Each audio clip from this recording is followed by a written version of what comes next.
ನಮಸ್ಕಾರ ವೀಕ್ಷಕರೇ. ಆಡಳಿತ ಪಕ್ಷದ ಆ ನಡೆಯ ಮರ್ಮ ಏನು, ಪ್ರತಿಪಕ್ಷ ಕೊಟ್ಟ ಕೌಂಟರ್ನ ಅರ್ಥ ಏನು, ಪವರ್ ಕಾರಿಡಾರ್ನಲ್ಲಿ ನಿಜವಾಗಿಯೂ ನಡೆದಿದ್ದೇನು, ಹೀಗೆ ಪ್ರಮುಖ ರಾಜಕೀಯ ವಿದ್ಯಮಾನಗಳ ಸಮಗ್ರ ವಿಶ್ಲೇಷಣೆ ರಾಜಕೀಯ ಎಳೆ ಎಳೆಯಾಗಿ. ನಾನು ಶ್ರೀಲಕ್ಷ್ಮಿ ಅಭಿಜಿತ್. ಇವತ್ತಿನ ಮೊದಲನೇ ಸುದ್ದಿ ನೋಡೋದಾದ್ರೆ, ಅಯೋಧ್ಯೆ ಶ್ರೀರಾಮ ಮಂದಿರ ಅಂದರೆ ಅದು ಕೇವಲ ಶಿಲೆಯ ಕಟ್ಟಡ ಅಷ್ಟೇ ಅಲ್ಲ, ಅದು ಶತಮಾನಗಳ ಶ್ರದ್ಧೆಯ, ನಂಬಿಕೆಯ, ಭಕ್ತಿಯ ಪ್ರತೀಕ. ಅದು ಬರೀ ಇಟ್ಟಿಗೆಗಳ ಜೋಡಣೆ ಅಲ್ಲ, ಅದು ನಂಬಿಕೆಯ ನಂಟು, ಸಂಸ್ಕೃತಿಯ ಗಂಟು. ಇಂತಹ ಶ್ರದ್ಧಾ ಕೇಂದ್ರದಲ್ಲೇ ಗಂಟು ಕಳ್ಳರು ಸೇರ್ಕೊಂಡ್ರೆ ಏನಾಗತ್ತೆ? ಹೀಗಾಗಿರೋದಾದೆ. ಏನಿದು ಅಯೋಧ್ಯೆ ಶ್ರೀರಾಮ ಮಂದಿರದ ಕಳ್ಳತನ ಪ್ರಕರಣ? ಏನು ಇದರ ಮೂಲ? ಹೇಗಿತ್ತು ಇದರ ಮೋಡಸ್ ಆಪರಾಂಡಿ? ಯಾವ ದಿಕ್ಕಿನಲ್ಲಿ ಎಸ್ಐಟಿ ತನಿಖೆ ಸಾಗಿದೆ? ಅಯೋಧ್ಯ ಕಾಂಡದ ಈ ಅಧ್ಯಾಯದಲ್ಲಿ ಎಳೆ ಎಳೆಯಾಗಿ ನೋಡೋಣ ಬನ್ನಿ.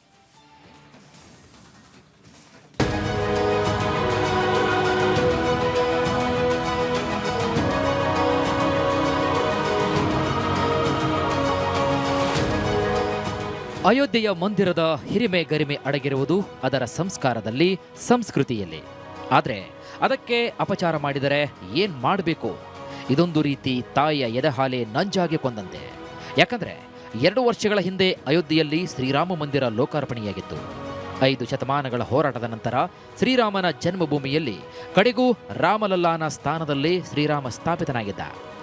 ಬದುಕಿನಲ್ಲಿ ಒಂದು ಬಾರಿಯಾದರೂ ಕೂಡ ಶ್ರೀರಾಮನ ಕಣ್ತುಂಬಿಕೊಳ್ಳಲೇಬೇಕು ಅಂತ ಬಂದಿರುವ ಭಕ್ತಾದಿಗಳು ಕೈತುಂಬ ಕಾಣಿಕೆಯನ್ನ ಸಲ್ಲಿಕೆ ಮಾಡಿದ್ರು.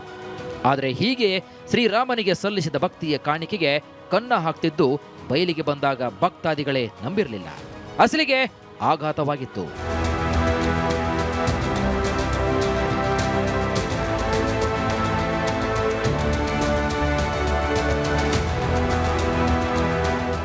ರಾಮನಾಮದ ಜಪ ಹಗಲಿರುಳು ನಡೆಯುವಂತಹ ಪುಣ್ಯಭೂಮಿ, ಕೋಟ್ಯಂತರ ಭಕ್ತರ ಶ್ರದ್ಧೆಯ ಕೇಂದ್ರವಾದ ಅಯೋಧ್ಯೆಯ ಶ್ರೀರಾಮ ಜನ್ಮಭೂಮಿ ಮಂದಿರದಲ್ಲಿ ಹೀಗೂ ಆಗಬಹುದು ಅಂತ ಆಘಾತಕ್ಕೊಳಗಾಗಿದ್ದು ಸುಳ್ಳಲ್ಲ. ಭಕ್ತರು ಭಕ್ತಿಯಿಂದ ಸಮರ್ಪಿಸಿದ ಹಣ, ಚಿನ್ನ ಮತ್ತು ಬೆಳ್ಳಿಯ ಕಾಣಿಕೆಗಳೆಲ್ಲವೂ ಕೂಡ ಭಾರೀ ಪ್ರಮಾಣದ ದುರುಪಯೋಗ ಮತ್ತು ಅವ್ಯವಹಾರ ನಡೆದಿರುವುದು ಇಡೀ ದೇಶವನ್ನ ಬೆಚ್ಚಿ ಬೀಳಿಸಿದ ಪ್ರಕರಣ. ಈ ಪ್ರಕರಣದ ಬಗ್ಗೆ ಎಲ್ಲವನ್ನೂ ಕೂಡ ಎಳೆ ಎಳೆಯಾಗಿ ತಿಳಿಯುವ ಮೊದಲು ಅಯೋಧ್ಯೆಯ ಶ್ರೀರಾಮ ಜನ್ಮಭೂಮಿ ತೀರ್ಥಕ್ಷೇತ್ರ ಟ್ರಸ್ಟ್ನ ಟ್ರಸ್ಟಿಯೂ ಆಗಿರುವಂತಹ ಪೇಜಾವರ ಶ್ರೀ ವಿಶ್ವಪ್ರಸನ್ನ ತೀರ್ಥ ಸ್ವಾಮೀಜಿ ನೀಡಿರುವಂತಹ ಪ್ರತಿಕ್ರಿಯೆ ಒಂದ್ಸಲ ನೋಡ್ಕೊಂಡ್ಬಿಡೋಣ. ತಪ್ಪಿದ್ದಲ್ಲಿ ಅದರ ವಿಮರ್ಶೆ ನಡೆಯಲೇಬೇಕು, ಅದಕ್ಕೆ ತಕ್ಕುದಾದ ಶಿಕ್ಷೆ ಆಗಲೇಬೇಕು. ಯಾಕೆಂತಂದರೆ ಇದು ಒಬ್ಬಿಬ್ಬರಲ್ಲ, ದೇಶ ವಿದೇಶಗಳ ಸಮಸ್ತ ಶ್ರದ್ಧಾಳುಗಳ ಶ್ರದ್ಧಾ ಕೇಂದ್ರ ಆದದ್ದಾಗಿದೆ. ಇಂತಹ ಘೋರ ಅಪಚಾರ ಇಲ್ಲಿ ನಡೆಯಲೇಬಾರದಿತ್ತು. ಆದ್ದರಿಂದಾಗಿ ನಡೆದು ಹೌದು ಅಂತಂದರೆ ಆವಾಗ ಅವಶ್ಯವಾಗಿ ಅದಕ್ಕೆ ತಕ್ಕ ಶಿಕ್ಷೆ ಆಗಬೇಕು, ಅದು ವಿಚಾರಣೆ ಆಗಬೇಕು. ಎಲ್ಲ ವಿಷಯಗಳು ಕೂಡ ಯಾಕೆ ಹೀಗಾಯಿತು ಅನ್ನೋದು ಹೊರಬರಬೇಕು. ನೋಡಿ, ಪೇಜಾವರ ಶ್ರೀಗಳು ಈ ಹಿಂದೆ ಮುನ್ನೆಚ್ಚರಿಕೆ ನೀಡಿದ್ದೆಲ್ಲ ಸರಿಯೇ. ಆದರೆ ಕೋಟ್ಯಾಂತರ ಭಕ್ತರು ನಂಬಿಕೆಯಿಂದ ನೀಡಿದ ಕಾಣಿಕೆ ಹಣ ಹೇಗೆ ಲೂಟಿಯಾಯಿತು? ಭದ್ರತಾ ಕೋಟೆಯ ನಡುವೆಯೂ ಕೂಡ ಕಳ್ಳರು ನುಗ್ಗಿದ್ದಾದರೂ ಹೇಗೆ? ಈ ಮಹಾ ವಂಚನೆಯ ಜಾಲದ ವಿವರ ಕೂಡ ಇಲ್ಲಿದೆ ನೋಡಿ. ಭಕ್ತರು ನೀಡಿದ ಕಾಣಿಕೆಗೆ ಕನ್ನ ಹಾಕಿದ ಕಳ್ಳರ ಜಾಲ. ಯಾರೂ ಊಹಿಸಲಾಗದಷ್ಟಿದೆ ಅವ್ಯವಹಾರದ ಆಳ. ಮೇ 2026ರ ಕೊನೆಯ ವಾರದಲ್ಲಿ ಈ ಇಡೀ ಪ್ರಕರಣದ ಮೊದಲ ಎಳೆ ಸಿಕ್ಕಿತ್ತು. ಶ್ರೀರಾಮ ಜನ್ಮಭೂಮಿ ತೀರ್ಥಕ್ಷೇತ್ರ ಟ್ರಸ್ಟ್ನ ಆಡಿಟಿಂಗ್ ವಿಭಾಗವು ದೈನಂದಿನ ಕಾಣಿಕೆ ಲೆಕ್ಕಾಚಾರದಲ್ಲಿ ಸಣ್ಣದೊಂದು ವ್ಯತ್ಯಾಸವನ್ನು ಕೂಡ ಗಮನಿಸಿತು. ದಿನನಿತ್ಯ ಮಂದಿರಕ್ಕೆ ಹರಿದು ಬರ್ತಿದ್ದಂತಹ ನಗದು ಹಣ ಮತ್ತು ಬ್ಯಾಂಕ್ ಖಾತೆಗೆ ಜಮಾ ಆಗುತ್ತಿದ್ದ ಮೊತ್ತಕ್ಕೆ ತಾಳೆಯಾಗ್ತಾ ಇರಲಿಲ್ಲ. ಪ್ರಾಥಮಿಕ ಅಂದಾಜಿನ ಪ್ರಕಾರ ಸುಮಾರು 7 ರಿಂದ 7.5 ಕೋಟಿ ರೂಪಾಯಿ ಕಾಣಿಕೆ ಹಣ ಮತ್ತು ಭಕ್ತರು ನೀಡಿದ್ದ ಬೆಲೆಬಾಳುವ ಚಿನ್ನ, ಬೆಳ್ಳಿಯ ಆಭರಣಗಳು ದುರುಪಯೋಗವಾಗಿವೆ ಅನ್ನೋ ಮಾಹಿತಿ ಕೂಡ ಇದೆ. ಆದರೆ ವಿರೋಧ ಪಕ್ಷಗಳು ಇದು ಕೇವಲ 7 ಕೋಟಿಯಲ್ಲ, ಸುಮಾರು 200 ಕೋಟಿ ರೂಪಾಯಿವರೆಗೆ ನಡೆದಿರುವಂತಹ ಬೃಹತ್ ಹಗರಣ ಅಂತ ಅತ್ಯಂತ ಗಂಭೀರ ಆರೋಪವನ್ನ ಮಾಡಿದೆ.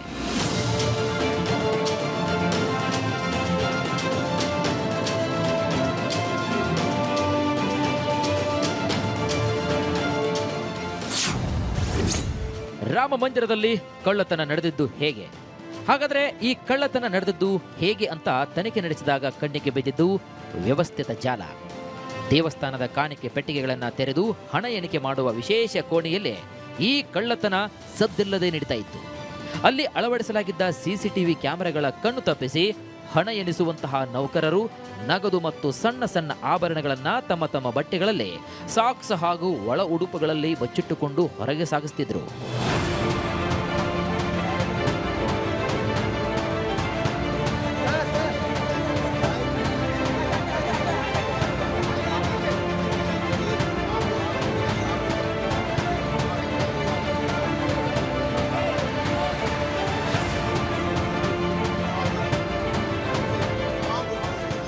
ಇದು ಒಂದು ದಾರಿ ಆದ್ರೆ ಮತ್ತೊಂದು ಅತ್ಯಂತ ಅಪಾಯಕಾರಿ ದಾರಿ ಅಂದ್ರೆ ಬ್ಯಾಂಕಿಗೆ ಹಣವನ್ನು ತಲುಪಿಸುವ ಪ್ರಕ್ರಿಯೆ.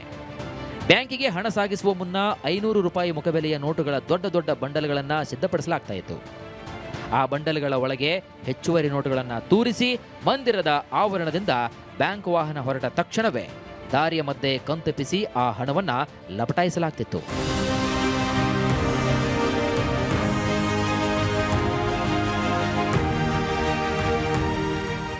ಈ ಇಡೀ ಕಳ್ಳತನದ ಹಿಂದೆ ಹಣ ಎಣಿಕೆ ಪ್ರಕ್ರಿಯೆಯಲ್ಲಿ ನೇರವಾಗಿ ಭಾಗಿಯಾಗಿದ್ದ ಕರಾರಿನ ಆಧಾರದ ಸಿಬ್ಬಂದಿ ಹಾಗೂ ಬ್ಯಾಂಕಿನಿಂದ ನಗದು ನಿರ್ವಹಣೆಗಾಗಿ ನಿಯೋಜನೆಗೊಂಡಿದ್ದಂತಹ ನೌಕರರು ಶಾಮೀಲಾಗಿದ್ದರು.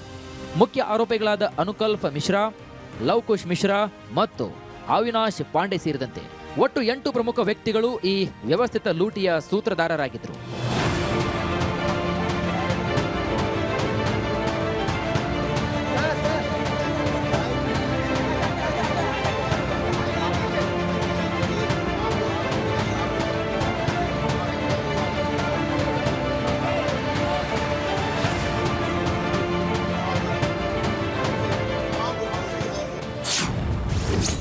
ಈ ಮಹಾಕಳ್ಳತನ ಬಯಲಾಗಿದ್ದು ಹೇಗೆ? ರಹಸ್ಯ ಕ್ಯಾಮೆರಾಗಳಲ್ಲಿ ಸೆರೆಯಾಯಿತು ಕಳ್ಳತನ. ನೋಡಿ, ದೇವಸ್ಥಾನದ ಕಾಣಿಕೆ ಪೆಟ್ಟಿಗೆಯಿಂದ ಪ್ರತಿದಿನ ಸರಾಸರಿ 7 ರಿಂದ 8 ಲಕ್ಷ ರೂಪಾಯಿ ಹಣವನ್ನು ಸಂಗ್ರಹ ಮಾಡಲಾಗ್ತಾ ಇತ್ತು. ಆದರೆ ಬ್ಯಾಂಕ್ ಸ್ಟೇಟ್ಮೆಂಟ್ಗಳನ್ನು ಪರಿಶೀಲನೆ ಮಾಡಿದಾಗ ಹಣದ ಪ್ರಮಾಣ ಗಣನೀಯವಾಗಿ ಕುಸಿತಾ ಇರುವುದು ಕಾಣಿಸಿತು. ಇದರಿಂದ ತೀವ್ರ ಅನುಮಾನಗೊಂಡ ಶ್ರೀರಾಮ ಜನ್ಮಭೂಮಿ ತೀರ್ಥಕ್ಷೇತ್ರ ಟ್ರಸ್ಟ್ನ ಹಿರಿಯ ಅಧಿಕಾರಿಗಳು ಯಾರಿಗೂ ಕೂಡ ತಿಳಿಸದಂತೆ ರಹಸ್ಯ ಕಾರ್ಯಾಚರಣೆಯೊಂದನ್ನು ರೂಪಿಸಿದರು. ಹಣ ಎಣಿಸುವ ಕೋಣೆಯಲ್ಲಿ ನೌಕರರಿಗೆ ತಿಳಿಯದಂತೆ ಅತ್ಯಾಧುನಿಕ ರಹಸ್ಯ ಕ್ಯಾಮೆರಾಗಳನ್ನು ಅಳವಡಿಸಲಾಯಿತು. ಈ ರಹಸ್ಯ ಕ್ಯಾಮೆರಾಗಳ ದೃಶ್ಯಾವಳಿಗಳನ್ನು 3 ದಿನಗಳ ಕಾಲ ಸತತವಾಗಿ ಪರಿಶೀಲನೆ ಮಾಡಿದಾಗ ಟ್ರಸ್ಟ್ ಅಧಿಕಾರಿಗಳೇ ಬೆಚ್ಚಿ ಬಿದ್ದಿದ್ರು ನೋಡಿ.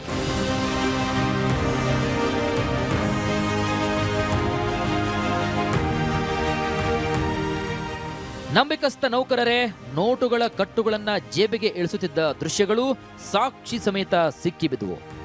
ಈ ರಹಸ್ಯ ದೃಶ್ಯಾವಳಿಗಳೇ ಪ್ರಕರಣ ಬಯಲಾಗಲು ಮುಖ್ಯ ಕಾರಣವಾಯಿತು ನೋಡಿ. ವಿಷಯ ತಿಳಿದ ತಕ್ಷಣ ಪೊಲೀಸರು ಮೌನಕ್ಕೆ ಶರಣರಾದ್ರ ಅಥವಾ ತಕ್ಷಣವೇ ಆಕ್ಷನ್ಗೆ ಇಳಿದ್ರ? ಉತ್ತರ ಪ್ರದೇಶ ಸರ್ಕಾರ ಈ ಹಗರಣವನ್ನ ಅತ್ಯಂತ ಗಂಭೀರವಾಗಿ ಪರಿಗಣಿಸಿದ್ದಾದ್ರೂ ಹೇಗೆ? ಈಗ ಪ್ರಕರಣ ಎಲ್ಲಿವರೆಗೆ ಬಂದಿದೆ? ಆ ವಿವರ ಈ ಕಳ್ಳತನದ ರಾಮಾಯಣದ ಎಳೆಯ ಮುಂದಿನ ಎಳೆ. ರಿಪಬ್ಲಿಕ್ ಕನ್ನಡ, ಬೆಂಗಳೂರು. ಇದನ್ನೆಲ್ಲ ಕೇಳಿ ರಾಮ ಭಕ್ತರು ಹೇ ರಾಮ್ ಅಂತ ಇದ್ದಾರೆ.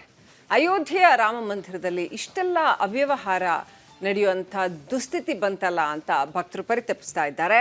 ಟ್ರಸ್ಟ್ನ ಸಿಬ್ಬಂದಿಯೇ ಈ ರೀತಿ ಭ್ರಷ್ಟಾಚಾರ ಮಾಡಿಬಿಟ್ರಲ್ಲ ಅಂತ ಇಡೀ ಜಗತ್ತಿನಾದ್ಯಂತ ಭಕ್ತರು ಒಂದೇ ಒಂದು ಸಾರಿ ಬಾಲರಾಮನನ್ನು ಕಣ್ತುಂಬಿಕೊಂಡ್ರೆ ಸಾಕು ಅಂತ ಯಾವುದೇ ರೀತಿಯ ವಯೋಮಾನದ ಭೇದ ಇಲ್ಲದೆ, ಯಾವುದೇ ಜನಾಂಗ ಜಾತಿ ಯಾವುದೇ ಭೇದ ಇಲ್ಲದೆ ಇಡೀ ಜಗತ್ತಿನಾದ್ಯಂತ ಬರ್ತಾರೆ. ಬಂದು ಒಮ್ಮೆ ಕಣ್ತುಂಬಿಕೊಂಡ್ರೆ ಸಾಕು ಅಂತ ಬಾಲರಾಮನನ್ನು ಅತ್ಯಂತ ಶ್ರದ್ಧಾಭಕ್ತಿಯಿಂದ ನೆನೀತಾರೆ. ಹಾಗೆಯೇ ಕಾಣಿಕೆಗಳನ್ನು ಅರ್ಪಣೆ ಮಾಡ್ತಾರೆ ತಮ್ಮ ಶ್ರದ್ಧೆಯ ಪ್ರತೀಕವಾಗಿ. ಅಂಥ ಕಾಣಿಕೆಯಲ್ಲಿ ಭ್ರಷ್ಟಾಚಾರ ನಡೆದಿದೆ ಅಂತಂದರೆ ಇನ್ಯಾವ ರೀತಿ ನೈತಿಕ ಅಧಪತನ ಇಲ್ಲಿನ ಟ್ರಸ್ಟ್ನ ಸಿಬ್ಬಂದಿ ಕಂಡಿರಬೇಕು ಅಂತ. ಸೊ ಟ್ರಸ್ಟ್ನ ಸಿಬ್ಬಂದಿಯೇ ಈ ಭ್ರಷ್ಟಾಚಾರದಲ್ಲಿ ಇನ್ವಾಲ್ವ್ ಆಗಿದ್ದಾರೆ ಅನ್ನುವಂಥ ಮಾಹಿತಿ. ಪ್ರಕರಣದ ತನಿಖೆಗೆ ಅಂತ ಉತ್ತರ ಪ್ರದೇಶ ಸರ್ಕಾರ ಇಮ್ಮಿಡಿಯೇಟ್ ಆಗಿ ಒಂದು ಸ್ಪೆಷಲ್ ಇನ್ವೆಸ್ಟಿಗೇಷನ್ ಟೀಮನ್ನು ರಚನೆ ಮಾಡಿದೆ. ಅದು ಇಮ್ಮಿಡಿಯೇಟ್ ಆಗಿ ತನಿಖೆಯನ್ನು ಆರಂಭ ಮಾಡಿದೆ. SIT ಸರ್ಕಾರಕ್ಕೆ ಆಲ್ರೆಡಿ ಪ್ರಾಥಮಿಕ ವರದಿಯನ್ನು ಹಸ್ತಾಂತರ ಮಾಡಿದೆ. ಹೇಗೆ ನಡೀತು ಇಡೀ ಪ್ರಕರಣ, ಹೇಗೆ ನಡೀತು ಅನ್ನೋದನ್ನು ಡೀಟೇಲ್ ಆಗಿ ವಿಚಾರಣೆ ನಡೆಸಿ SIT ಸರ್ಕಾರಕ್ಕೆ ಈಗಾಗಲೇ ಪ್ರಾಥಮಿಕ ವರದಿಯನ್ನು ಸಬ್ಮಿಟ್ ಮಾಡಿದೆ. ಈ ಅವ್ಯವಹಾರ ಅತ್ಯಂತ ವ್ಯವಸ್ಥಿತವಾಗಿ ನಡೆದಿದೆ, ಸಾಕಷ್ಟು ಜನ ಇದರಲ್ಲಿ ಭಾಗಿಯಾಗಿದ್ದಾರೆ ಅನ್ನೋದು ಈ ರಿಪೋರ್ಟಲ್ಲಿ ಕೊಟ್ಟಿದ್ದಾರೆ. ಭದ್ರತಾ ಲೋಪ ಹಾಗೂ ಸಂಚು ಅಂದರೆ ಜನ ಸೇರಿ ಪ್ಲ್ಯಾನ್ ಮಾಡಿ ಮತ್ತು ಭದ್ರತಾ ಲೋಪ ಉಂಟು ಮಾಡಿ ಈ ರೀತಿ ಹಣ ಹೊಡೆದಿರೋದು ಅಂತ, ದುಡ್ಡು ಹೊಡೆದಿರೋದು ಅನ್ನುವಂಥದ್ದು ಈ ವರದಿಯಲ್ಲಿ ಇದೆ ಅಂತ ಹೇಳಲಾಗಿದೆ. 42 ದಿನಗಳಲ್ಲಿ ಕನಿಷ್ಠ 70 ಬಾರಿ ದೇಣಿಗೆ ಲೂಟಿ ನಡೆದಿದೆ ಅಂದರೆ ಪ್ರತಿದಿನ ನಡೆದಿದೆ ಅಂತ ಅರ್ಥ. ಪ್ರತಿದಿನ ಇಂತಿಷ್ಟು ಅಂತ ರಾಮ ಮಂದಿರಕ್ಕೆ ಬರ್ತಾ ಇದ್ದಂತಹ ಆ ದೇಣಿಗೆಯನ್ನು, ಆ ಎಣಿಕೆಯ ಸ್ಥಳ ವಿಶೇಷವಾದಂಥ ರೂಮ್ ಏನಿರುತ್ತೆ ಅಲ್ಲಿಂದಾನೇ ಅದನ್ನು ಲೂಟಿ ಹೊಡೆದಿದ್ದಾರೆ, ಅಥವಾ ಅದನ್ನು ಬ್ಯಾಂಕಿಗೆ ಸಾಗಿಸುವಂಥ ಮಾರ್ಗದಲ್ಲೂ ಕೂಡ ಅದನ್ನು ಲೂಟಿ ಹೊಡೆದಿದ್ದಾರೆ ಅಂತ ಅವರ ಮೋಡಸ್ ಆಪರಾಂಡಿ ಸೇರಿದಂತೆ ಯಾವ ರೀತಿ ಇವರು ಕಾರ್ಯಾಚರಣೆ ನಡೆಸ್ತಾ ಇದ್ರು, ನಂಬಿಕಸ್ಥ ಸಿಬ್ಬಂದಿಗಳೇ, ಆ ರಾಮ ಮಂದಿರ ಟ್ರಸ್ಟ್ ನೇಮಕ ಮಾಡಿಕೊಂಡಿದ್ದಂತಹ ಸಿಬ್ಬಂದಿಗಳೇ ಈ ರೀತಿ ಮಾಡಿದ್ದಾರೆ ಅಂತ. ಅವ್ರಿಗೆ ಹಾಗಾದರೆ ಇನ್ನೂ ಯಾರ ಸಪೋರ್ಟ್ ಇದೆ, ಇನ್ನೂ ಯಾರಿದ್ದಾರೆ ಇದರ ಹಿಂದೆ? ತನಿಖೆ ಮುಂದುವರೆದಿದೆ ಸ್ಪೆಷಲ್ ಇನ್ವೆಸ್ಟಿಗೇಷನ್ ಟೀಮ್ನಿಂದ.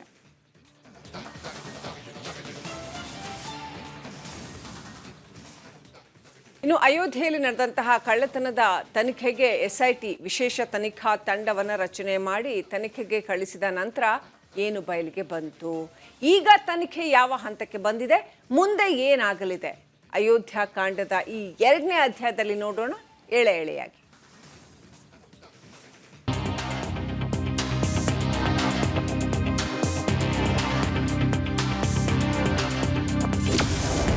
ಅಯೋಧ್ಯ ಕಾಂಡ, ಅಯ್ಯೋ ರಾಮ ರಾಮ. ಯೋಗಿ ಸರ್ಕಾರದ ವಿಶೇಷ ತನಿಖಾ ದಳ. ಹಗರಣದ ಆಳ ಅಗಲ ಕೆದಕಿತು SIT ಬಲ. ಯಾವಾಗ ಅಯೋಧ್ಯೆ ರಾಮ ಮಂದಿರದ ಕಳ್ಳತನ ವಿಚಾರ ಬೆಳಕಿಗೆ ಬಂತು, ತಕ್ಷಣವೇ ಉತ್ತರ ಪ್ರದೇಶದ ಮುಖ್ಯಮಂತ್ರಿ ಯೋಗಿ ಆದಿತ್ಯನಾಥ್ ಅವರಿಗೆ ವಿಷಯ ತಲುಪಿತು. ಭಕ್ತರ ಭಾವನೆಗಳಿಗೆ ಧಕ್ಕೆಯಾಗುವ ವಿಷಯ ಇದ್ದಾಗಿದ್ದರಿಂದ ಸರ್ಕಾರ ಕ್ಷಣ ಮಾತ್ರವೂ ಕೂಡ ತಡ ಮಾಡದೆ ಎಚ್ಚೆತ್ತುಕೊಂಡಿತು. ದಿನಾಂಕ 13 ಜೂನ್ 2026ರಂದು ಉತ್ತರ ಪ್ರದೇಶ ಸರ್ಕಾರ ಈ ಪ್ರಕರಣದ ತನಿಖೆಗಾಗಿ ವಿಶೇಷ ತನಿಖಾ ದಳ ಅಂದರೆ SITಯನ್ನು ರಚನೆ ಮಾಡಿ ಆದೇಶವನ್ನು ಹೊರಡಿಸಿತು.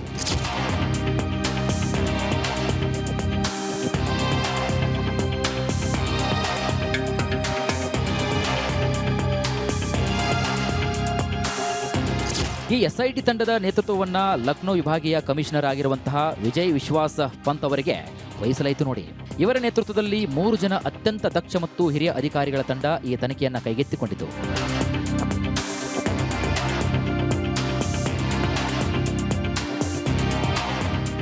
SIT ತಂಡವು ರಚನೆಯಾದ ಮರುಕ್ಷಣವೇ ಅಯೋಧ್ಯೆಗೆ ಧಾವಿಸಿದವು. ದೇವಸ್ಥಾನದ ಆವರಣದ ಎಲ್ಲಾ CCTV ದೃಶ್ಯಗಳು, ಕಳೆದ 6 ತಿಂಗಳ ಬ್ಯಾಂಕ್ ವಹಿವಾಟುಗಳು, ಕಾಣಿಕೆ, ಎಣಿಕೆ ಕೋಣೆಯ ಸಿಬ್ಬಂದಿಗಳ ವೈಯಕ್ತಿಕ ಬ್ಯಾಂಕ್ ಖಾತೆಗಳು ಹಾಗೂ ಅವರ ವೈಯಕ್ತಿಕ ವಿವರಗಳನ್ನು ಹಾಗೂ ಆಸ್ತಿ ವಿವರಗಳನ್ನು ಕಟ್ಟುನಿಟ್ಟಾಗಿ ಪರಿಶೀಲಿಸಿದವು. 10 ದಿನಗಳ ತೀವ್ರ ತನಿಖೆಯ ನಂತರ ಜೂನ್ 23ರಂದು SIT ತಂಡವು ತನ್ನ ಮೊದಲ ಪ್ರಾಥಮಿಕ ವರದಿಯನ್ನ ಮುಖ್ಯಮಂತ್ರಿ ಯೋಗಿ ಆದಿತ್ಯನಾಥ್ ಅವರ ಕಾರ್ಯಾಲಯಕ್ಕೆ ಸಲ್ಲಿಸಿತು.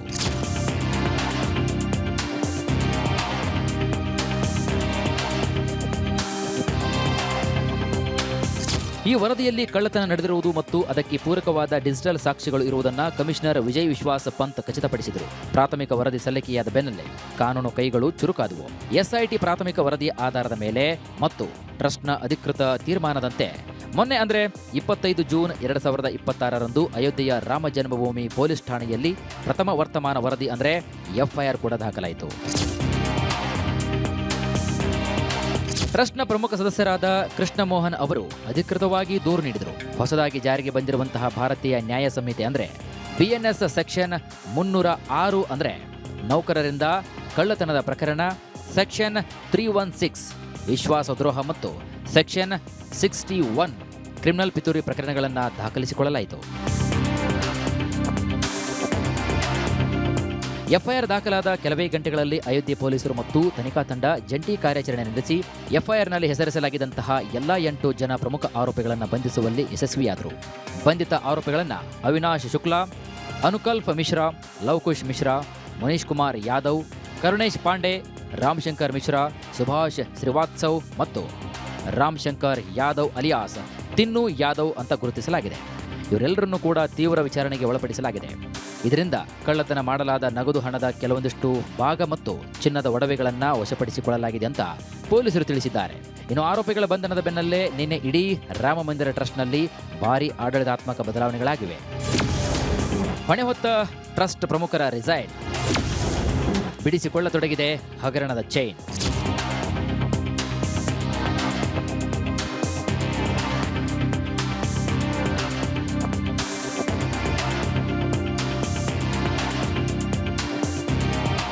ನಿನ್ನೆ ಅಂದರೆ 26 ಜೂನ್ 2026ರ ಮಧ್ಯಾಹ್ನದ ವೇಳೆಗೆ ಅಂದರೆ ನಿನ್ನೆ ಈ ಪ್ರಕರಣದ ಪ್ರಮುಖ ಘಟ್ಟ. ರಾಮ ಮಂದಿರ ಟ್ರಸ್ಟ್ನಲ್ಲಿ ಭಾರೀ ಸಂಚಲನ. ಹಗರಣದ ತನಿಖೆ ತೀವ್ರಗೊಳ್ತಾ ಇದ್ದಂತೆ ಮತ್ತು ಸಾರ್ವಜನಿಕ ವಲಯದಲ್ಲಿ ಆಕ್ರೋಶ ವ್ಯಕ್ತವಾಗ್ತಾ ಇದ್ದಂತೆ ಶ್ರೀರಾಮ ಜನ್ಮಭೂಮಿ ತೀರ್ಥಕ್ಷೇತ್ರ ಟ್ರಸ್ಟ್ನ ಪ್ರಧಾನ ಕಾರ್ಯದರ್ಶಿ ಚಂಪತ್ ರಾಯ್ ಮತ್ತು ಹಿರಿಯ ಟ್ರಸ್ಟಿ ಅನಿಲ್ ಮಿಶ್ರಾ ಅವರು ನೈತಿಕ ಹೊಣೆ ಹೊತ್ತು ತಮ್ಮ ಸ್ಥಾನಗಳಿಗೆ ಅಧಿಕೃತವಾಗಿ ರಾಜೀನಾಮೆ ನೀಡಿದ್ದಾರೆ. ತಮ್ಮದೇ ಕಾವಲಿನಲ್ಲಿ ಇಂತಹದೊಂದು ದೊಡ್ಡ ಅಪರಾಧ ನಡೆದಿರುವುದಕ್ಕೆ ಅವರು ವಿಷಾದವನ್ನು ವ್ಯಕ್ತಪಡಿಸಿದರು.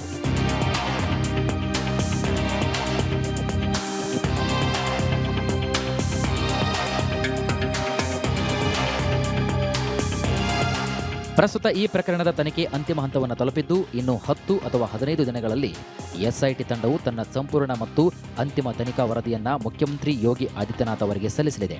ಅದರ ಬೆನ್ನಲ್ಲೇ ಈ ಪ್ರಕರಣ ನ್ಯಾಯಾಲಯದ ಮೆಟ್ಟಿಲೇರಲಿದೆ.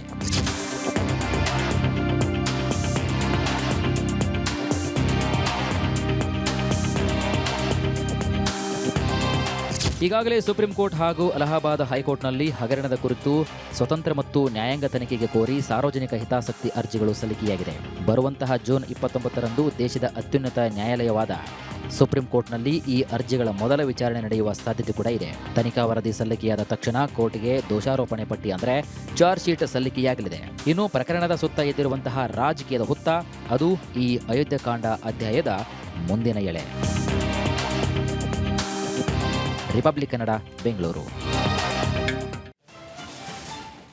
ಹಿಂದೆ ರಾಮನ್ ಲೆಕ್ಕ ಕೃಷ್ಣನ್ ಲೆಕ್ಕ ಅಂತ ಸುಮ್ಮನೆ ಬಾಯಿ ಮಾತಿಗೆ ಹೇಳ್ತಾ ಇದ್ರು. ಅಂದರೆ ರಾಮನ್ ಲೆಕ್ಕ ಅಂದರೆ ಅದು ಸರಿಯಾಗಿರುವಂಥ ಲೆಕ್ಕ, ಕೃಷ್ಣನ್ ಲೆಕ್ಕ ಅಂತಂದ್ರೆ ಅದು ಸ್ವಲ್ಪ ಆ ಕಡೆ ಈ ಕಡೆ ಮಾಡಿರುವಂಥದ್ದು ಅಂತ ಈ ಹಳ್ಳಿ ಭಾಷೆನಲ್ಲಿ ಹೇಳೋ ಅಂಥದ್ದು ಇತ್ತು.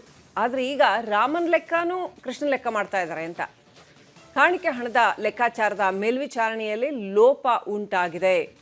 ಟ್ರಸ್ಟ್ ಸಿಬ್ಬಂದಿ ಆಸ್ತಿಯಲ್ಲಿ ದಿಢೀರ್ ಏರಿಕೆಯಾದ ಬಗ್ಗೆ ವರದಿ SIT ಏನು ಫಾರ್ಮ್ ಮಾಡಿದಾರಲ್ಲ, ಈ SIT ಇದನ್ನು ಆಳವಾಗಿ ತನಿಖೆ ಮಾಡ್ತಾ ಇದೆ. ಸೊ ಈ ಟ್ರಸ್ಟ್ನ ಸಿಬ್ಬಂದಿಗಳ ಹಣದ ವಹಿವಾಟೇನಿದೆ ಅದ್ರ ಬಗ್ಗೆ ಕೂಡ ವಿಚಾರಣೆ ಮಾಡಿದ್ದಾರೆ. ಆ ಟ್ರಸ್ಟ್ ಸಿಬ್ಬಂದಿ ಆಸ್ತಿಯಲ್ಲಿ ದಿಢೀರ್ ಏರಿಕೆಯಾದ ಬಗ್ಗೆ ಕೂಡ ಎಷ್ಟೆಷ್ಟು ಆಗಿದೆ, ಏನು ಆಗಿದೆ ಅನ್ನೋದನ್ನು ವರದಿ ಕೊಟ್ಟಿದೆ SIT. ತಿಂಗಳಿಗೆ 18,000ದಿಂದ 20,000 ಅವ್ರಿಗೆ ಬರ್ತಾ ಇರೋಂಥ ಸಂಬಳ. ಆ ಸಂಬಳಕ್ಕೂ ಅವರ ಆಸ್ತಿಯಲ್ಲಿ ಆಗಿರುವಂತಹ ಗಣನೀಯ ಏರಿಕೆಗೂ ಸಂಬಂಧವಿಲ್ಲ ಅನ್ನೋಷ್ಟರ ಮಟ್ಟಿಗೆ ದೊಡ್ಡ ಮೊತ್ತದ ಏರಿಕೆ ಆಗಿರುವಂಥದ್ದು ಅಂತ ಇದನ್ನು SIT ವರದಿ ಮಾಡಿದೆ. ಸಿಬ್ಬಂದಿ ಬಳಿ ಕೋಟಿಗಟ್ಟಲೆ ಮೌಲ್ಯದ ಜಮೀನು, ಫ್ಲ್ಯಾಟು ಇವೆಲ್ಲ ಬಂದಿದೆ. 8 ಪ್ರಮುಖ ಆರೋಪಿಗಳನ್ನು SIT ಆಲ್ರೆಡಿ ಅರೆಸ್ಟ್ ಮಾಡಿದ್ದಾರೆ. ಟ್ರಸ್ಟ್ನ ಪ್ರಧಾನ ಕಾರ್ಯದರ್ಶಿ ಚಂಪತ್ ರಾಯ್ ಆಪ್ತ ಆತನನ್ನು ಕೂಡ ಅರೆಸ್ಟ್ ಮಾಡಲಾಗಿದೆ. ಈ ಚಂಪತ್ ರಾಯ್ ಅವರು ಕೂಡ ರಿಸೈನ್ ಮಾಡಬಹುದು ಅಂತ ಹೇಳಲಾಗ್ತಾ ಇದೆ. ರಾಮ್ ಶಂಕರ್ ಯಾದವ್ ಅಲಿಯಾಸ್ ಟಿನ್ನು ಯಾದವ್ ಈತನನ್ನು ಬಂಧಿಸಲಾಗಿದೆ. ಟ್ರಸ್ಟಿ ಅನಿಲ್ ಮಿಶ್ರಾ ಮತ್ತು ಗೋಪಾಲ್ ರಾವ್ ಪಾತ್ರದ ಬಗ್ಗೆ ಕೂಡ ಶಂಕೆ ವ್ಯಕ್ತವಾಗ್ತಾ ಇದೆ. ಹಾಗೆಯೇ ಚಂಪತ್ ರಾಯ್ ಮತ್ತು ಅನಿಲ್ ಮಿಶ್ರಾರಿಂದ ರಾಜೀನಾಮೆ ಸಲ್ಲಿಕೆ ಆಗುತ್ತೆ ಅಂತ ಹೇಳಲಾಗ್ತಾ ಇದೆ. ಒಟ್ಟಿನಲ್ಲಿ ಕೋಟ್ಯಂತರ ಹಿಂದೂಗಳು ಜಗತ್ತಿನಾದ್ಯಂತ ಯಾರೆಲ್ಲ ಹಿಂದೂಗಳಿದ್ದಾರೋ, ಕೇವಲ ಹಿಂದೂಗಳಷ್ಟೇ ಅಲ್ಲ, ಜಗತ್ತಿನಾದ್ಯಂತ ರಾಮನ ಭಕ್ತರು ಯಾರೆಲ್ಲ ಇದ್ದಾರೋ, ಬೇರೆ ಬೇರೆ ದೇಶಗಳಲ್ಲೂ ರಾಮನ ಭಕ್ತರಿದ್ದಾರೆ. ಅದು ಬಾಲಿ ಅಂತ ದೇಶದಲ್ಲಿ ಇರ್ಬೋದು ಅಥವಾ ಬೇರೆ ಬೇರೆ ಕಡೆಗಳಲ್ಲೂ ಕೂಡ ರಾಮನನ್ನ ದೇವರು ಅಂತ ಆರಾಧನೆ ಮಾಡುವಂಥ ಪದ್ಧತಿ ಇದೆ. ಅಂಥ ರಾಮನ ಭಕ್ತರು ಯಾರೆಲ್ಲ ಇದ್ದಾರೆ ಅವರು ಕೂಡ ನೊಂದುಕೊಳ್ಳುವಂತಹ ಘಟನೆ ಇದು. ಖಂಡಿತವಾಗ್ಲೂ ಕೋಟ್ಯಂತರ ಹಿಂದೂಗಳ ಶ್ರದ್ಧಾಭಕ್ತಿಗೆ ಆಗಿರುವಂಥ ಬಹುದೊಡ್ಡ ದ್ರೋಹ ಅಂತಾನೆ ಹೇಳಬೇಕು. ರಾಮ ಮಂದಿರ ನಿರ್ಮಾಣಕ್ಕೆ ಎಷ್ಟು ಶತಮಾನ, ಅದೆಷ್ಟು ಜೀವದಾನ ಆಗಿದೆ, ಅದೆಷ್ಟು ಜನಗಳ ಬಲಿಯಾಗಿದೆ. ಸೊ ಅದೆಲ್ಲದರ ನಂತರ ಈಗ ಇಂಥದ್ದೊಂದು ಶ್ರದ್ಧಾಭಕ್ತಿಯ ಕೇಂದ್ರ ನಿರ್ಮಾಣ ಆಗಿರೋವಾಗ ಇಷ್ಟು ಕ್ಷುಲ್ಲಕವಾಗಿ ಅದನ್ನು ಹಾಳು ಮಾಡೋದಲ್ವಾ ಇದು ಅನ್ನುವಂಥದ್ದು. ಜೊತೆಗೆ ಇಂಥವ್ರಿಗೆ ಕಠಿಣ ಶಿಕ್ಷೆ ಆಗಬೇಕು ಅಂತ ಜನ ಆಗ್ರಹಿಸ್ತಾ ಇದ್ದಾರೆ. ಜನ ಅಲ್ಲಿ ಬರೋದು, ದುಡ್ಡು ಕೊಡೋದು ಇವೆಲ್ಲವೂ ಕೂಡ ಶ್ರದ್ಧಾಭಕ್ತಿಗಾಗಿ. ಒಂದು ರಾಮ ಮಂದಿರ ನಿರ್ಮಾಣ ಆದಾಗ ಇಡೀ ದೇಶದ ಜನತೆ ಸಂತೋಷಪಟ್ಟಿದ್ರು, ಇಡೀ ಪ್ರಪಂಚದ ಜನತೆ ಸಂತೋಷಪಟ್ಟಿದ್ರು. 500 ವರ್ಷಗಳ ನಂತರ, 5 ಶತಮಾನಗಳ ನಂತರ ಆಗಿರ್ತಕ್ಕಂಥ ಒಂದು ಬಹಳ ದೊಡ್ಡ ಬೆಳವಣಿಗೆ ಇದು ಅಂತ ಜನ ಸಂತೋಷಪಟ್ಟಿದ್ರು. ಆದರೆ ಅಲ್ಲಿ ಇಂಥದ್ದೊಂದು ಹೀನ ನಡವಳಿಕೆಯ ಜನ ಇದ್ದಾರೆ ಅಂತ ಗೊತ್ತಾದಾಗ ಖಂಡಿತವಾಗ್ಲೂ ರಾಮನ ಭಕ್ತರಿಗೆ, ಜಗತ್ತಿನಾದ್ಯಂತ ಇರುವಂತಹ ಹಿಂದೂಗಳಿಗೆ ಇದು ನೋವನ್ನು, ಆಘಾತವನ್ನು ಉಂಟು ಮಾಡಿರ್ತಕ್ಕಂಥ ವಿಚಾರ. ಇಲ್ಲೂ ಕೂಡ ಭ್ರಷ್ಟಾಚಾರ ನುಸುಳಿದೆಯಾ? ಹಾಗಾದರೆ ರಾಮ ಮಂದಿರ ಟ್ರಸ್ಟ್ ಅಲ್ಲಿನ ವ್ಯವಹಾರಗಳನ್ನು ಸರಿಯಾಗಿ ನಿರ್ವಹಿಸ್ತಾ ಇಲ್ಲ ಅನ್ನೋದು ಸ್ಪಷ್ಟ ಆಯ್ತಲ್ಲ. ಪೇಜಾವರ ಶ್ರೀಗಳು ಅದರ ನೇತೃತ್ವ ವಹಿಸಿದ್ದು ಕೂಡ ಇಂಥ ಘಟನೆಗಳು ನಡೆದವಲ್ಲ ಅಂತ ಬಹಳ ಖೇದ ಉಂಟಾಗ್ತಾ ಇದೆ. ಯೋಗಿ ಆದಿತ್ಯನಾಥ್ ಅವರ ಸರ್ಕಾರ ಇದನ್ನು ಬಹಳ ಸಮರ್ಥವಾಗಿ ನಿರ್ವಹಿಸುತ್ತೆ ಅನ್ನೋ ನಂಬಿಕೆ ಭಕ್ತರಲ್ಲಿ ಇದೆ. ಹಾಗಾಗಿ ಕಾದು ನೋಡಬೇಕು. ಈ SIT ತಕ್ಷಣ ಅವರು ಇಮ್ಮಿಡಿಯೇಟಾಗಿ SIT ಫಾರ್ಮ್ ಮಾಡಿದ್ದಾರೆ, ಅಲ್ಲಿ ಸ್ವಲ್ಪನೂ ಟೈಮ್ ವೇಸ್ಟ್ ಮಾಡಿದಿರೋ ಹಾಗೆ. ಸೊ ಈ SIT ಯಾವ ರೀತಿಯಲ್ಲಿ ಮುಂದೆ ಕ್ರಮ ಕೈಗೊಳ್ಳುತ್ತೆ. ಈಗಾಗಲೇ 8 ಜನರನ್ನ ಅರೆಸ್ಟ್ ಮಾಡಿದೆ. ಸೊ ಇದರ ಹಿಂದೆ ಇನ್ಯಾರಿದ್ದಾರೆ? ಈ ಸಿಬ್ಬಂದಿ ಮಾತ್ರನಾ? ಅಷ್ಟು ಸುಲಭಕ್ಕೆ ಈ ಸಿಬ್ಬಂದಿಗಳೇ ಅವರವರೇ ಇಂಥದ್ದೊಂದು ಕಾರ್ಯಾಚರಣೆ ಕೋಟ್ಯಂತರ ರೂಪಾಯಿ ಮೌಲ್ಯದ ಹಣ ಲಪಟಾಯಿಸೋದನ್ನ ಮಾಡಕ್ಕೆ ಸಾಧ್ಯನಾ? ಯಾರು ಸಪೋರ್ಟ್ ಇದೆ ಇವರಿಗೆ? ಅಥವಾ ಯಾರು who should be held responsible? ಸದ್ಯದಲ್ಲೇ ಆ ಕುರಿತಾಗಿ ಕೂಡ SIT ಕ್ರಮ ಕೈಗೊಳ್ಳುತ್ತೆ ಅಂತ ಯೋಗಿ ಆದಿತ್ಯನಾಥ್ ಹೇಳಿದ್ದಾರೆ. ಈ ವಿಚಾರದಲ್ಲಿ ಯಾರನ್ನೂ ಬಿಡೋ ಪ್ರಶ್ನೆನೇ ಇಲ್ಲ ಅಂತ. ಕಾದ್ ನೋಡೋಣ ಏನಾಗುತ್ತೆ ಅನ್ನೋದನ್ನ. ಇನ್ನು ತನಿಖೆಯ ಹಾದಿ ಒಂದು ಕಡೆ ಸಾಗ್ತಾ ಇದ್ರೆ, ಇನ್ನೊಂದು ಕಡೆ ತಲೆ ಎತ್ತಿರೋದು ರಾಜಕೀಯ. ವಿಪಕ್ಷಗಳಿಗೆ ಈ ಪ್ರಕರಣ ಅಸ್ತ್ರವಾಗಿದೆ. ಅತ್ತ ಮುಂಬರುವ ಉತ್ತರ ಪ್ರದೇಶ ವಿಧಾನಸಭಾ ಚುನಾವಣೆಯ ಮೇಲೂ ಕೂಡ ಇದರ ಪರಿಣಾಮದ ಲೆಕ್ಕಾಚಾರ ಬಹಳ ಜೋರಾಗಿ ನಡೆದಿದೆ. ಆ ವಿವರಗಳನ್ನು ನೋಡೋಣ ಅಯೋಧ್ಯ ಕಾಂಡದ 3ನೇ ಅಧ್ಯಾಯದಲ್ಲಿ ಎಳೆ ಎಳೆಯಾಗಿ.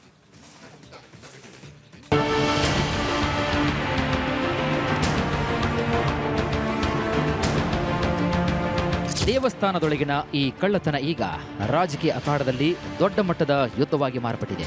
ವಿಪಕ್ಷಗಳ ದಾಳಿ ಮತ್ತು ಮುಖ್ಯಮಂತ್ರಿಗಳ ಪ್ರತಿದಾಳಿಯ ಜೋರಾಗಿ ನಡೀತಾ ಇದೆ. ವಿಪಕ್ಷಗಳ ಗದ್ದಲಕ್ಕೆ ಸಿಎಂ ಯೋಗಿ ಆದಿತ್ಯನಾಥ್ ಖಡಕ್ ಎಚ್ಚರಿಕೆ ನೀಡಿದ್ದಾರೆ.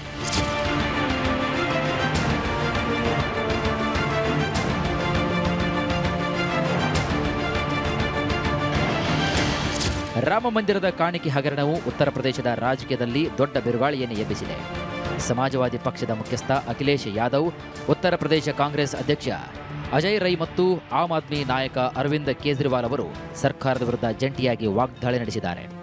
ಸರ್ಕಾರ ಕೇವಲ ಕೆಳಹಂತದ ಒಪ್ಪಂದದ ನೌಕರರನ್ನ ಸಿಲುಕಿಸಿ ಚಂಪತ್ ರಾಯ್ ಅವರಂತಹ ದೊಡ್ಡ ತಲೆಗಳನ್ನ ಮತ್ತು ಪ್ರಭಾವಿ ನಾಯಕರನ್ನ ರಕ್ಷಣೆ ಮಾಡಲು SIT ನಾಟಕವನ್ನು ಆಡ್ತಾ ಇದೆ. ಅಧಿಕೃತವಾಗಿ FIR ದಾಖಲಿಸುವ ಮುನ್ನವೇ ದೇವಸ್ಥಾನದ ಒಳಗಿನ ಹಲವು ಮುಖ್ಯ ಸಾಕ್ಷಿಗಳನ್ನು ಮತ್ತು ಡಿಜಿಟಲ್ ದಾಖಲೆಗಳನ್ನು ನಾಶಪಡಿಸಲಾಗಿದೆ ಅಂತ ವಿರೋಧ ಪಕ್ಷಗಳು ಭಾರೀ ಭ್ರಷ್ಟಾಚಾರದ ಆರೋಪವನ್ನು ಹೊರಿಸಿವೆ. ಮತ್ತೊಂದು ಕಡೆಗೆ ಕಣ್ಣು ಹಾಕಿದವರು ಯಾರು ಅಂತ ಯೋಗಿ ಸರ್ಕಾರ ಉತ್ತರಿಸಲಿ ಅಂತ KC ವೇಣುಗೋಪಾಲ್ ಆಗ್ರಹಿಸಿದ್ದಾರೆ. Certainly. This is one of the biggest issue in this country. We cannot leave this issue. Lakhs of crores of believers, they are pained because Ayodhya temple also this theft happened. The trust themselves is in the scanner. Actually, the believers, those who are believing Ayodhya temple, they are pained now. Government has to answer it. ವಿಪಕ್ಷಗಳ ಈ ತೀಕ್ಷ್ಣ ಮತ್ತು ಕಠಿಣ ಟೀಕೆಗಳಿಗೆ ಮುಖ್ಯಮಂತ್ರಿ ಯೋಗಿ ಆದಿತ್ಯನಾಥ್ ಅವರು ತಮ್ಮದೇ ಶೈಲಿಯಲ್ಲಿ ಉತ್ತರಿಸಿದ್ದಾರೆ. ಸನಾತನ ಮೌಲ್ಯಗಳು ಮತ್ತು ಕೋಟ್ಯಾಂತರ ಭಕ್ತರ ಪವಿತ್ರ ನಂಬಿಕೆಯೊಂದಿಗೆ ಆಟವಾಡುವವರ ವಿರುದ್ಧ ನಮ್ಮ ಸರ್ಕಾರ ಶೂನ್ಯ ಸಹನೆ ಅಂದರೆ ನೀತಿಯನ್ನು ಹೊಂದಿದೆ ಎಂದು ಅವರು ಸ್ಪಷ್ಟಪಡಿಸಿದ್ದಾರೆ. ತನಿಖೆ ಪೂರ್ಣಗೊಳ್ಳುವ ಮುನ್ನವೇ ರಾಜಕೀಯ ಪಕ್ಷಗಳು ಕೇವಲ ರಾಜಕೀಯ ಲಾಭಕ್ಕಾಗಿ ಆಧಾರರಹಿತ ಹೇಳಿಕೆಗಳನ್ನು ನೀಡಿ ಭಕ್ತರ ಭಾವನೆಗಳನ್ನು ಕೆರಳಿಸಬಾರದು ಅಂತ ಅವರು ಎಚ್ಚರಿಸಿದ್ದಾರೆ. ತಪ್ಪಿತಸ್ಥರು ಎಷ್ಟೇ ಪ್ರಭಾವಿಯಾಗಿದ್ರೂ ಅವರು ಯಾವುದೇ ಸ್ಥಾನದಲ್ಲಿದ್ದರೂ ಕೂಡ ಅವರಿಗೆ ಕಠಿಣ ಶಿಕ್ಷೆ, ಜೈಲುವಾಸ ಖಚಿತ ಅಂತ ಸಿಎಂ ಯೋಗಿ ಆದಿತ್ಯನಾಥ್ ವಿರೋಧ ಪಕ್ಷಗಳ ಬಾಯನ್ನು ಮುಚ್ಚಿಸಿದ್ದಾರೆ. ವಿಪಕ್ಷಗಳ ಟೀಕೆಗೆ ಕೇಂದ್ರ ಸಚಿವ ಪ್ರಹ್ಲಾದ್ ಜೋಶಿ ಟಕ್ಕರ್ ಕೊಟ್ಟಿದ್ದಾರೆ. ರಾಮನ ಅಸ್ತಿತ್ವವನ್ನೇ ಪ್ರಶ್ನೆ ಮಾಡುತ್ತಿದ್ದ ಕಾಂಗ್ರೆಸ್ ಇದೀಗ ರಾಮನ ಪರ ಧ್ವನಿ ಎತ್ತಿರುವುದು ಸಂತೋಷ ತಂದಿದೆ ಅಂತ ಕೌಂಟರ್ ಕೊಟ್ಟಿದ್ದಾರೆ. ಈ ರೀತಿಯಾದಂತಹ ಪಾಪದ ಕೆಲಸವನ್ನ ಮಾಡಿದ್ದಾರೆ ಅನ್ನುವಂಥದ್ದು ಬಂದಿದೆ. ಹಿಡಿದು ಈಗಾಗಲೇ SIT ಮಾಡಿ ಅವರನ್ನ ಅರೆಸ್ಟ್ ಮಾಡಿ ಇತ್ಯಾದಿ ಎಲ್ಲ ಕೆಲಸ ಮಾಡಿದ್ದಾರೆ. ಕಾಂಗ್ರೆಸ್ ಪಾರ್ಟಿಯವರು ಇವತ್ತು ರಾಮನ ಬಗ್ಗೆ ಮಾತನಾಡ್ತಾ ಇದ್ದಾರೆ. ಸಂತೋಷ, ಅಷ್ಟಾದ್ರೂ ಬುದ್ಧಿ ಬಂದಿದೆ. ಆದ್ರೆ ರಾಮನ ಅಸ್ತಿತ್ವವನ್ನೇ ಅಲ್ಲಗಳೆದಂತಹ ಒಂದು party Congress party. They have filed an application in the supreme court affidavit. Rama ಒಂದು ಕಾಲ್ಪನಿಕ ವ್ಯಕ್ತಿ ಅಂತ ಹೇಳಿದಂತವರು ಇವತ್ತು ರಾಮನ ಬಗ್ಗೆ ಬಹಳ ಮಾತನಾಡ್ತಾ ಇದ್ದಾರೆ. ಇನ್ನು 2027ರ ಉತ್ತರ ಪ್ರದೇಶ ವಿಧಾನಸಭಾ ಚುನಾವಣೆಯ ಅಖಾಡಕ್ಕೆ ರಾಮ ಮಂದಿರದ ವಿಷಯ ಆಹಾರವಾಗುವ ಸೂಚನೆ ಈಗಾಗಲೇ ಗೋಚರಿಸಿದೆ. ವಿರೋಧ ಪಕ್ಷಗಳಾದ ಸಮಾಜವಾದಿ ಪಕ್ಷ ಮತ್ತು ಕಾಂಗ್ರೆಸ್ಗೆ ಈ ಹಗರಣವು ಬಿಜೆಪಿಯ ಆಡಳಿತ ವೈಫಲ್ಯವನ್ನ ಎತ್ತಿ ತೋರಿಸಲು ದೊಡ್ಡ ರಾಜಕೀಯ ಅಸ್ತ್ರವಾಗಿ ಸಿಕ್ಕಿದೆ. ಚುನಾವಣಾ ಪ್ರಚಾರದ ಸಂದರ್ಭದಲ್ಲಿ ರಾಮ ಮಂದಿರದ ಹೆಸರಿನಲ್ಲಿ ನಡೆದ ಭ್ರಷ್ಟಾಚಾರದ ವಿಷಯವನ್ನ ಮುನ್ನೆಲೆಗೆ ತರಲು ವಿಪಕ್ಷಗಳು ಈಗಾಗಲೇ ಬ್ಲೂ ಪ್ರಿಂಟ್ ಸಿದ್ಧಪಡಿಸುತ್ತಿವೆ.